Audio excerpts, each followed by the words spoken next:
Si alguien le preguntara a usted, que le pidiera que describiera la grandeza del reino de los cielos, la extensión del reino de los cielos, hasta dónde llega su perspectiva de reino, de ser iglesia, de la comunidad a la que pertenecemos, de la salvación que poseemos. Tendemos a ser muy pequeños en nuestro razonamiento en torno a la iglesia y el reino de Dios. Tendemos a ser muy pequeños, muy locales, y nos entendemos como iglesia aquí. Entendemos nuestra experiencia cristiana solo dentro de estos límites. Pero debemos alimentar nuestra perspectiva a través de la palabra de Dios, lo que Dios ha dicho acerca de su reino y cómo otros cristianos entienden el reino de los cielos o lo han entendido a lo largo de la historia. Un ejemplo magnífico de una perspectiva amplia, rica, extensa de la iglesia y del reino de Dios, lo encontramos una y otra vez en las palabras, en las cartas, en las acciones y en los viajes de Pablo. Pablo tenía una perspectiva clara y amplia de lo que significaba formar parte de la iglesia de Dios. Vamos a leer Romanos capítulo 1, versículos del 8 al 15. Romanos 1 del 8 al 15, leo para ustedes. Primeramente doy gracias a Dios, a mi Dios mediante Jesucristo, con respecto a todos vosotros, de que vuestra fe se divulga por todo el mundo. Porque testigo me es Dios, a quien sirvo en mi espíritu y en el evangelio de su Hijo, de que sin cesar hago mención de vosotros siempre en mis oraciones, rogando que de alguna manera tenga al fin, por la voluntad de Dios, un próspero viaje para ir a vosotros. Porque deseo veros, para comunicaros algún don espiritual, a fin de que seáis confirmados. Esto es, para ser mutuamente confortados por la fe que nos es común a vosotros y a mí. Pero no quiero, hermanos, que ignoréis que muchas veces me he propuesto ir a vosotros, pero hasta ahora he sido estorbado, para tener también entre vosotros algún fruto, como entre los demás gentiles. A griegos y a no griegos, a sabios y a no sabios, soy deudor. Así que, en cuanto a mí, pronto estoy a anunciaros el evangelio también a vosotros que estáis en Roma. Oremos. Amado Dios, reconocemos en esta mañana que somos criaturas pequeñas, limitadas al tiempo, al espacio, y a raíz de eso nos es difícil tener perspectivas amplias, espirituales, de tu reino, de tu iglesia. Las tareas y el servicio dentro de la iglesia tendemos a verlo tan local y temporal como somos nosotros. Ayúdanos, oh Dios, amplía nuestra perspectiva, ensancha nuestros corazones y permite que podamos ver tu reino con ojos espirituales y actuar en conformidad a esa visión gloriosa. Nos acercamos a este pasaje de las Escrituras suplicando una vez más tu ayuda. Espíritu Santo, tú que moras en nosotros, ilumina estas palabras en nuestros corazones. Haz que calen profundamente y que rindan un fruto agradable. Que podamos ser transformados en sacrificios vivos, santos y agradables a nuestro Padre, por tu poder y por medio de Jesucristo. Te lo pedimos. Amén y amén.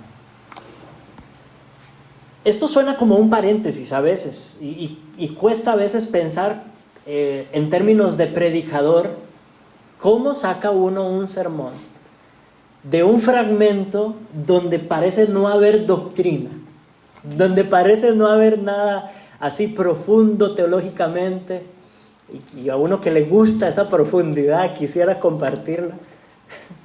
Les cuento que fue un desafío agarrar estos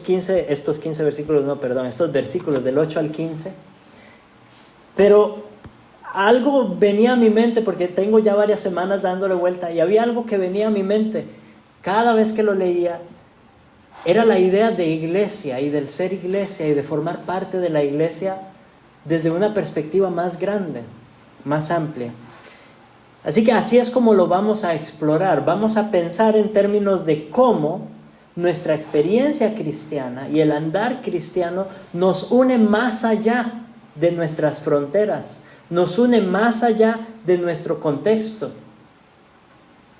más allá de nuestro idioma, incluso más allá de nuestro momento en la historia. Estamos unidos por algo trascendente. Estamos unidos por una fe común con todos los santos.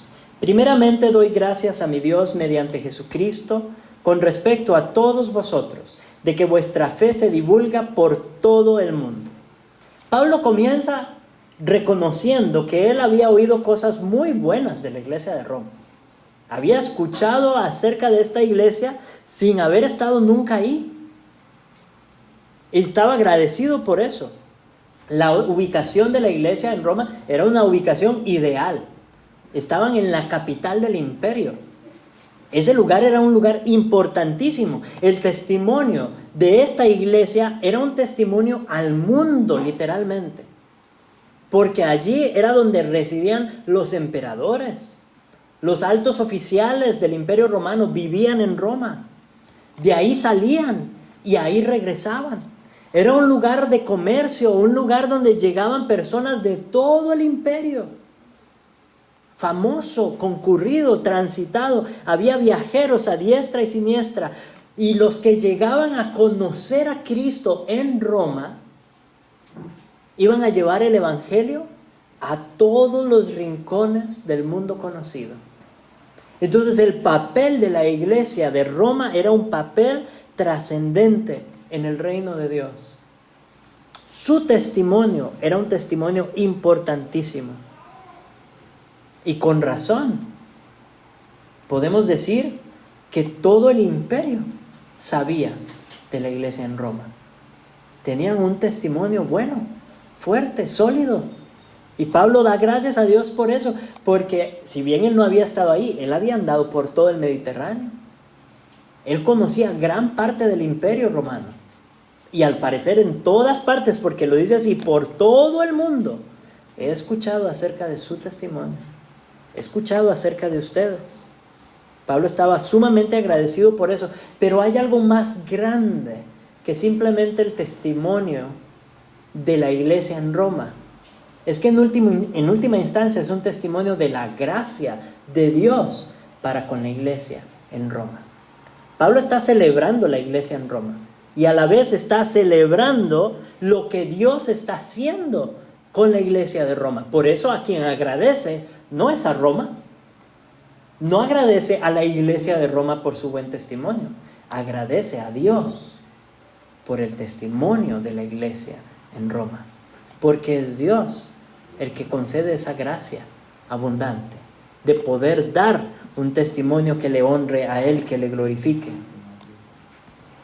Cuando vemos lo que Dios está haciendo en la vida de nuestros hermanos inmediatos, los que tenemos aquí cerca, tenemos esa actitud de dar gracias a Dios por las cosas buenas que Él está haciendo en nuestros hermanos y hermanas, por cómo su gracia les está dando crecimiento y está fortaleciendo su testimonio. Sabemos que no somos perfectos y sería muy fácil enfocarnos en los errores, en los problemas, en las ofensas, pero debe haber una actitud de gratitud por la gracia de Dios, no solamente en nosotros, sino por lo que está haciendo en nuestros hermanos y hermanas. Celebremos el testimonio, celebremos sus buenas obras, celebremos su crecimiento en la fe. Pero más allá de nuestros hermanos inmediatos, pensemos un poquito más lejos. ¿Estamos enterados de lo que Dios está haciendo en nuestros hermanos más allá de Sola Gratia en Ciudad Quesada, San Carlos? ¿Estamos enterados de lo que Dios está haciendo en nuestra iglesia en general, hablando de la Iglesia Presbiteriana Reformada de Costa Rica? ¿Lo suficiente como para agradecer a Dios por lo que hace? ¿Estamos enterados en general por lo que Dios está haciendo en la iglesia sin denominación, en la iglesia en Costa Rica? ¿Estamos enterados de cómo la fe sana, la sana doctrina está creciendo, aumentando, difundiéndose por todo el país? Y damos gracias a Dios por eso. Sí, no se están sumando al presbiterio. Y tal vez uno quisiera que todas las iglesias que abrazaran la fe reformada se unieran al presbiterio. Pero no es eso lo que Dios está haciendo. Y sin embargo, no es razón para dejar de agradecer. Porque con todo y todo está avanzando el reino de Dios. Está avanzando la iglesia. Este avance del reino de Dios es irresistible. El avance del reino de Dios es incontenible. Y debemos entonces tener nuestros ojos abiertos aquí a nuestro alrededor y más allá. Y estar atentos a lo que Dios está haciendo para poder celebrarlo, para poder agradecerle a Él, para poder alabarlo como el autor de todo eso que está ocurriendo. Pero si no tenemos una perspectiva amplia del reino de Dios y de la iglesia de Dios, nuestras alabanzas se van a ver reducidas. Nuestra gratitud se va a ver reducida a esto que tenemos aquí nada más, a esto que vemos, que es bueno y que es digno de darle gracias a Dios, por supuesto. Pero cuánto más si tenemos una perspectiva grande de la iglesia y del reino de Dios. Y aún más allá de nuestras fronteras, saber lo que Dios está haciendo en el mundo. No tenemos tiempo para recorrer los datos impresionantes que liberan las agencias misioneras acerca de lo que Dios está haciendo en países y regiones del mundo donde no se conocía siquiera el Evangelio. Y estar enterados de esas cosas va a alimentar nuestra gratitud, nuestra adoración y nuestra perspectiva de este Dios incontenible, de este Dios irresistible. Pablo continúa diciendo en el versículo 9: porque testigo me es Dios, a quien sirvo en mi espíritu en el Evangelio de su Hijo, de que sin cesar hago mención de vosotros siempre en mis oraciones. Pablo invoca a Dios por testigo de una declaración fuerte. Él está diciendo que todo el tiempo, sin cesar, está mencionando a los romanos en sus oraciones. Y estoy seguro de que él dice esto de los romanos porque les está escribiendo a ellos. Pero muy seguramente oraba por cada una de las iglesias en las que él había estado, a las que había ayudado a plantar, y por cada una de las iglesias de las que oía. Estaba orando con una perspectiva de reino. Estaba orando con una perspectiva amplia por todas las iglesias. Vean lo impresionante, aún aquellas en las que él no tenía nada que ver. Él no fue plantador de Roma, ni conocía a los hermanos de Roma, y se toma el tiempo para escribir esta magnífica carta a hermanos que nunca en su vida había visto. Eso es una perspectiva rica, amplia del reino. Y servía a Dios no solamente en lo externo, ¿cierto? Sí, a donde viajaba, plantaba iglesias, enseñaba, predicaba, pero eso era inmediato, externo, pero también había un servicio interno al rendir oraciones por el pueblo en general, por las iglesias, pastores, ancianos, ministerios que no conocía, de los que solo había oído, y oraba por ellos intencionadamente, rindiendo un servicio aún más profundo, un servicio verdaderamente de corazón. Porque la persona que puede orar por gente que no conoce es porque algo ha ocurrido en su corazón. La persona que puede tenerlos presentes en sus oraciones, en sus mentes, aun cuando no los está viendo físicamente, cuando no está interactuando con ellos, es porque hay algo en su corazón más profundo que un servicio externo. Hay un servicio interno. Él entiende, Pablo, que él sirve a la iglesia de Dios. Y ese servicio a la iglesia de Dios va mucho más allá de su experiencia inmediata. Él está convencido de su llamado. Está convencido de que es Dios quien lo ha convocado a servirle. Y él quiere servir a Dios y servir al prójimo de la manera más exhaustiva posible. Y eso incluye orar en el secreto de su habitación, donde nadie lo está viendo, donde no es figura pública, donde nadie lo conoce. Allí está orando por todos los que conoce y por aquellos de los que ha oído. Una perspectiva de reino.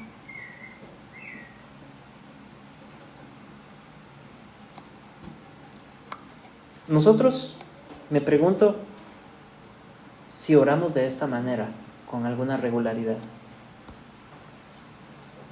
Entendemos que somos parte de algo mucho más grande que sola gratia.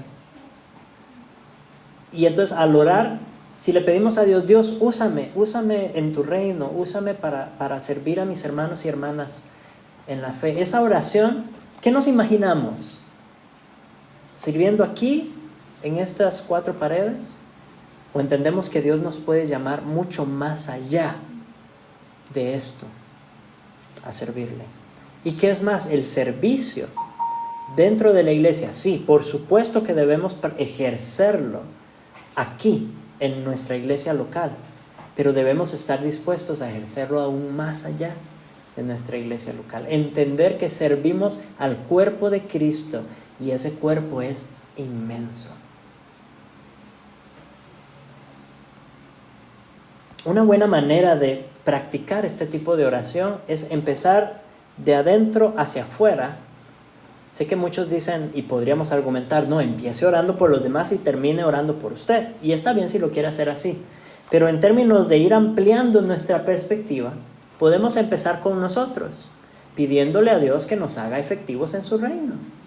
Que nos bendiga, que utilice los dones que nos ha dado, que nos ayude a descubrir qué dones nos ha dado. Y nos enseñe nuestro lugar en la iglesia donde podamos servirle, donde podamos honrarle. Esa oración es legítima y es válida, y de alguna manera no estamos orando por nosotros mismos exactamente. Estamos orando por el reino de Dios y porque ese reino de Dios se manifiesta en nuestra vida en particular y que podamos servirle de manera más efectiva. Es un buen lugar para empezar. Podemos orar también con perspectiva de reino por nuestras familias. Podemos orar por nuestros cónyuges en la misma dirección, pidiendo a Dios que utilice a nuestros cónyuges para su gloria, que bendiga su ministerio, su llamado, su vocación, y que los coloque en lugares donde puedan ampliar su radio de influencia y servir a más personas para la gloria de Dios. Esa debería ser nuestra oración. También deberíamos orar así por nuestros hijos e hijas. Es triste cuando padres y madres desperdician sus oraciones en cosas meramente temporales. Que les dé buena salud, que les permita estudiar y sacar una buena carrera, y ser profesionales exitosos. Y ya, y hasta ahí llegó. Eso no es perspectiva de reino. Oremos por nuestros hijos, oremos por sus dones. Que Dios les ayude a pulirlos, a ejercitarlos, a crecer en ellos, para que los puedan poner al servicio de Dios en su reino, donde sea que Dios los llame, dispuestos incluso a entregarlos en las manos de Dios, como Ana oró por Samuel. Dios, úsalo, es tuyo, úsalo donde quieras. Esa debería ser nuestra oración. Y aún más allá, oremos por los cónyuges de nuestros hijos, sus futuras esposas, sus futuros esposos. que sean hombres y mujeres piadosos y que puedan ampliar el servicio en el reino como pareja. Oremos por sus hijos e hijas. Eso es perspectiva de reino, es entender que esto va más allá de este lugar y va más allá de este momento.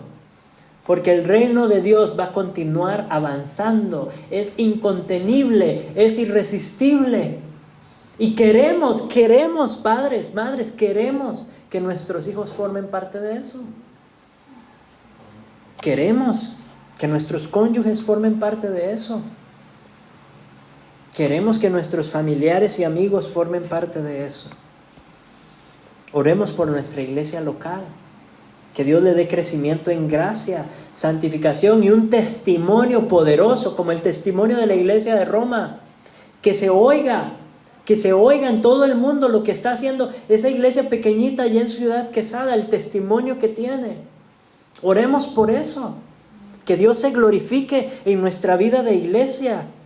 Y oremos por cada iglesia en cada ciudad de nuestro país. Por cada iglesia que Dios ha colocado en lugares importantes, en lugares trascendentales, donde su testimonio en términos humanos puede ser mucho más poderoso. Oremos por ellos. Que Dios les conceda fuerza y poder. Y oremos por la iglesia global.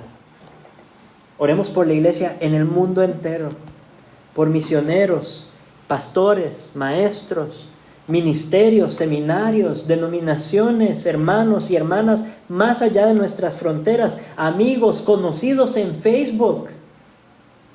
Oremos por ellos, autores, por el crecimiento de la iglesia en lugares difíciles, en lugares contrarios a la fe cristiana. Oremos por la iglesia perseguida en nuestro mundo. No tenemos que haber estado ahí para orar por ellos. No tenemos que haberlos conocido cara a cara para llevarlos en nuestros corazones. Pero si queremos ir y queremos verlos cara a cara, oremos por eso también. Pablo lo estaba haciendo, Romanos 1:10, rogando que de alguna manera tenga al fin, por la voluntad de Dios, un próspero viaje para ir a vosotros.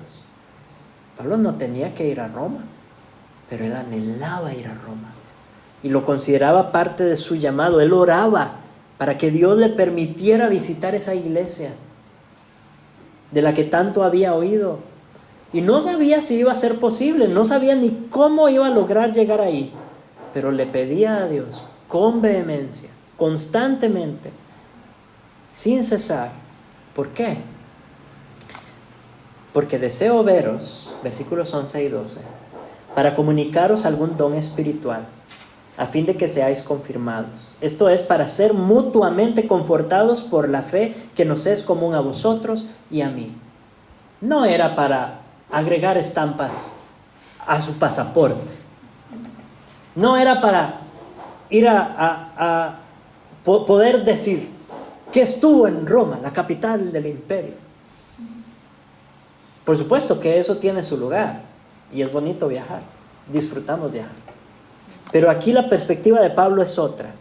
Él está pensando en términos de iglesia, en términos del reino. Y él dice, yo quiero ir a Roma para servir a la iglesia de Roma, para ver a los hermanos de Roma, para servir con mis dones, para comunicarles algún don espiritual a los hermanos de Roma, a fin de que ellos sean confirmados, que ellos sepan que son parte de algo más grande. Llevarles saludos de las iglesias por las que tenga que transitar antes de llegar allí, y que ellos se den cuenta, yo, Pablo, que he viajado por el mundo, puedo decirles que son parte de algo más grande, que la iglesia es mucho más grande que lo que ellos están viviendo ahí en Roma. Y consolarlos o confortarlos. Y dice, para ser mutuamente confortados. Él no va con un complejo de Mesías. Me necesita, la iglesia de Roma me necesita. Entonces yo voy a ir porque solo yo puedo servirles. Para él era suficiente prueba saber que esta iglesia tenía un testimonio poderosísimo y era una iglesia fuerte, aunque él nunca había puesto un pie ahí. Entonces, evidentemente, él no era necesario. Pero él quería ir como respuesta a su llamado porque sabía que podía servirles, pero también sabía que quería ser confortado por ellos. Sabía que quería ser bendecido por esa interacción, para fortalecerlos, para servirle con sus dones, para animarse mutuamente y hablar de la fe que tenían en común, hablar de aquello que los unía, hablar de lo que la fe había hecho por ellos, por cada uno. Pablo podía contarles cuando Jesús lo botó del caballo y toda su historia y su testimonio y todo el trabajo misionero que había realizado para fortalecerlos y para consolarlos. Y ellos podían contarle al fin, para darse cuenta quién había llevado el evangelio a Roma. ¿Quién fue el que les predicó? ¿Cómo se fundó esta iglesia? Porque Pablo no tenía ni idea de la historia de Roma, de la iglesia en Roma.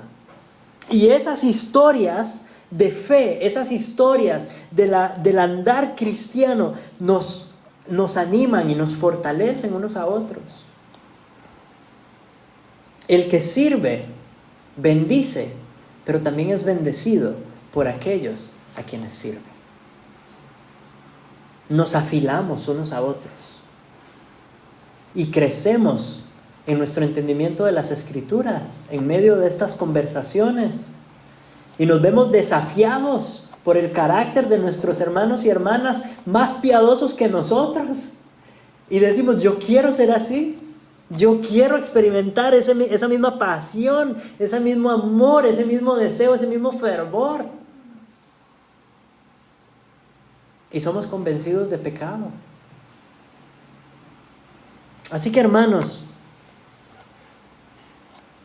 ese efecto que tiene esa convivencia con hermanos y hermanas en la fe es un efecto inmediato en nuestras vidas, que nos ayuda a crecer, nos ayuda a tener un mejor entendimiento de las Escrituras y de la vida cristiana, y nos afila para cuando vengan pruebas y dificultades y recordar las historias de hermanos y hermanas que han atravesado cosas similares. En última instancia nos hace mejores cristianos. Pero aún eso no se queda en el momento, porque la perspectiva del reino me dice a mí que este crecimiento que estoy teniendo hoy puede ser de bendición para alguien mañana.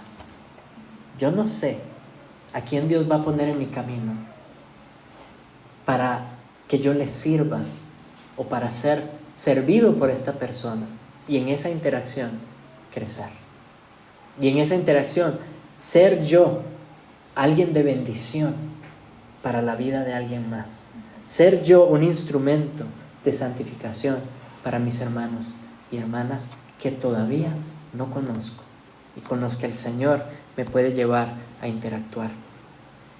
Pablo anticipaba esos momentos de ánimo mutuo, anhelaba estar con ellos aunque no los conocía y esperaba el fruto. Él sabía que algo iba a ocurrir en esa reunión. ¿Anhelamos nosotros esa misma interacción con nuestros hermanos y hermanas?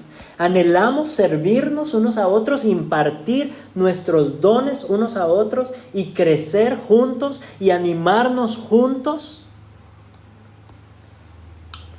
No solamente es algo que debe producir en nosotros anhelo y deleite y un deseo ferviente, que sí, debería ser así, pero también debe haber un sentido de deber. Recuerden que somos llamados por Dios. Ha habido una convocatoria de parte de nuestro Dios a servirle en su reino, y sería irresponsable de nuestra parte no hacerlo. Pero esa perspectiva de reino también afecta el hecho de que yo entiendo que no solamente es la iglesia donde yo, como cristiano, respondiendo a mi llamado, extiendo su reino. Lo extiendo también en mi trabajo. Lo extiendo en el lugar donde estudio. Porque donde sea que yo esté, soy embajador. Donde sea que Dios me mande, yo llevo un mensaje. Soy una carta abierta. Y espero que lo que se lea en cada una de nuestras vidas sea un testimonio fuerte de servicio a Dios y servicio al prójimo. Pero dentro de la iglesia, si usted es ojo y no está haciendo su papel de ver, la iglesia está tuerta. ¿Entiende eso? Porque el Señor ha dado dones a cada uno y nos ha colocado como miembros de un cuerpo donde somos necesarios. Él lo sabe y nos ha puesto ahí para servir. Usted tiene algo que dar y también tiene algo que recibir de sus hermanos y hermanas. Dios definitivamente lo está llamando a servir en su iglesia local. No hay duda al respecto. Ahí no necesita que baje un ángel del cielo, no necesita una revelación especial, no necesita que yo le diga que recibí palabra anoche en un sueño perturbador. No. Dios lo ha llamado a servir en su iglesia. Sí o sí.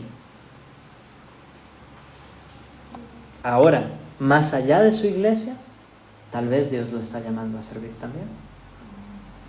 Eso sí yo no lo puedo saber, ni se lo puedo decir con seguridad. Pero si usted se siente llamado a servir a Dios más allá de sus fronteras, si el Señor está poniendo en su corazón, despertando ese sentir hoy, ore al respecto así como Pablo oraba, pidiéndole a Dios que lo llevara a Roma.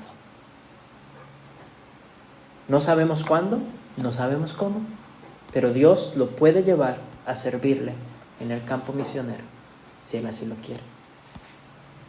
Versículo 13, pero no quiero, hermanos, que ignoréis que muchas veces me he propuesto ir a vosotros, pero hasta ahora he sido estorbado para tener también entre vosotros algún fruto como entre los demás gentiles. Pablo había querido ir a Roma muchas veces y parece que lo había planeado, seguro había comprado los boletos muchas veces y no había logrado llegar. Pero él quería que ellos estuvieran seguros de que él quería ir, aun si no lo lograba, que supieran que él quería ir y ahora parecía que por fin lo lograría, porque él dice, hasta ahora he sido estorbado. Da la impresión como que ya no, como que algo se ha abierto, alguna puerta, y parece que por fin va a poder ir a Roma. Y él quería ver allí el mismo fruto que había visto y experimentado en otras iglesias donde había servido, por todo el Mediterráneo. Su sentido de llamado y su sentido de deber lo llevaban a anhelar estar en Roma, pero había algo más allá. Versículo 14. A griegos y a no griegos, a sabios y a no sabios, soy deudor, dice. Soy deudor. A griegos y a no griegos, a sabios y a no sabios, soy deudor. ¿Qué quiere decir con eso? Es una expresión un poco rara, ¿verdad? Decir a griegos y a no griegos, a sabios y a no sabios, soy deudor. Para eso tenemos que entender el contexto. Estamos hablando del imperio grecorromano. Entonces, para los griegos o grecorromanos había dos categorías de personas: griegos y no griegos. Los que hablaban griego y los que no hablaban griego. Y los que hablaban griego eran los educados, era la gente civilizada. Los que hablaban cualquier otro idioma que los griegos no entendían eran los ignorantes, los bárbaros, los no sabios. Entonces Pablo está diciendo desde una perspectiva grecorromana: yo soy deudor a todos por igual, a griegos y a no griegos, a sabios y a no sabios. O sea, no soy llamado solo a servir en el imperio grecorromano, que ya era bastante amplio. ¿Y ustedes saben a dónde quería llegar Pablo? Hasta España. Ahí no hablaban griego. Hasta España quería llegar. Pablo se considera deudor a los del mundo civilizado y más allá. Había sido enriquecido por Cristo. Y él le había dado todo a Pablo, sin ser Pablo merecedor de nada. ¿Cierto? De alguna manera estaba obligado ante Dios, era deudor ante Dios. Él sabía, sin embargo, que esta deuda era una deuda impagable. La deuda que tenemos con nuestro Salvador, Él no nos la está cobrando, pero ese sentimiento de estoy obligado ante Dios para servirle por lo que Él ha hecho en mi vida, ese sentimiento, Él sabía que jamás podría pagarlo. Así que, ¿qué quería hacer? Vivir para Él y servirle a Él en su reino y de alguna manera pagarlo a los hermanos. Y por eso dice, soy deudor a griegos y a no griegos.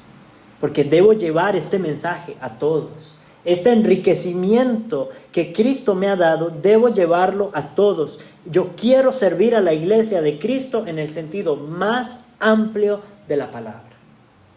Eso es lo que Pablo está haciendo. Y esa es la perspectiva de la que nosotros deberíamos contagiarnos. En el 2000 salió una película que se llama Pay It Forward, traducida como cadena de favores o paga a un extraño, en la que salía Haley Joel Osment, el niño actor de El Sexto Sentido. Él hace el papel de un niño que se llama Trevor. Y Trevor va a la escuela, ¿verdad? Y tiene una clase en particular donde le hacen una asignación, una tarea. Y la tarea es la siguiente: idear un plan para cambiar el mundo e implementarlo. O sea, no solamente idearlo, sino idear un plan e implementarlo. Y su plan, él lo titula Paga a un extraño. ¿Cuál es la idea? Que si alguien le hace un favor a él, en lugar de devolver el favor a la persona que se lo hizo, debe pagarlo a 3 extraños en lugar de devolver el favor. Pero el pago, según sus reglas, debía ser algo grande, algo importante, algo trascendente. Entonces, si él había recibido un favor, debía pagarlo hacia adelante, pagarlo a 3 extraños. Y parte del plan, cómo llegaba esto a cambiar el mundo, era que el plan incluía decirle a estas 3 personas que ellas ahora debían hacer lo mismo. Habían recibido un favor grande de él y estas 3 personas debían pagarlo a 3 extraños cada uno. Y entonces de 3 se convertía en 9 y así iba creciendo la cadena exponencialmente. Si no han visto la película, se las recomiendo. Es muy buena. Pero más allá de la ficción, nosotros, hermanos y hermanas, hemos recibido un favor impagable. Hemos recibido la gracia de Dios en la salvación, algo que jamás podremos devolverle al que nos lo dio, jamás. Hemos sido adoptados en la familia de Dios. Hemos sido convocados a su servicio en su reino. Y todo esto es un privilegio enorme, incalculable, un favor no merecido, en el sentido más profundo de la palabra, no merecido, el más grande favor que hemos recibido. Así que, como no podremos pagarle nunca a nuestro Salvador, paguemos a un extraño. Paguemos hacia adelante. Esa es la naturaleza del servicio dentro de la iglesia. Esa es la naturaleza de la predicación del Evangelio más allá de nuestra iglesia. Damos por gracia lo que por gracia hemos recibido. Hemos sido encomendados con este mensaje de la gracia. Así que anunciemos esa gracia, vivamos esa gracia, experimentemos esa gracia, extendamos esa misma gracia, sirvamos a los demás por esa misma gracia y observemos cómo Dios extiende su reino cada vez más y cómo ensancha nuestros corazones con la emoción y el gozo de poder ver y ser parte del avance de su reino. Ese reino incontenible,